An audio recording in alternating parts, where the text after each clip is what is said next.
শকুনের পরিচয় ইসলামে। শকুন একটি মৃতভোজী বা ক্যারিয়ান ইটিং পাখি। এটি মৃত প্রাণীর মাংস খেয়ে পরিবেশ পরিষ্কার রাখে। ইসলামে আল্লাহ সব প্রাণীকেই একটি উদ্দেশ্যে সৃষ্টি করেছেন, শকুনও তার ব্যতিক্রম নয়। 2. কুরআনের দৃষ্টিতে।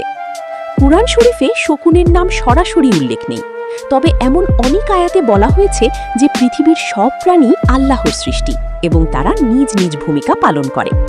উদাহরণ: সব জীবজন্তু আল্লাহর সৃষ্টি এবং তারা তার প্রশংসা করে।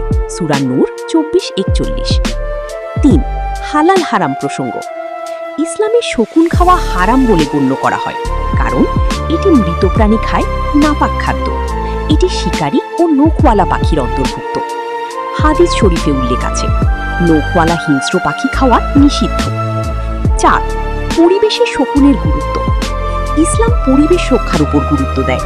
সেই দিক থেকে শকুন মৃত প্রাণী খেয়ে রোগ ছড়ানো কমায়, প্রকৃতির ভারসাম্য বজায় রাখতে সাহায্য করে।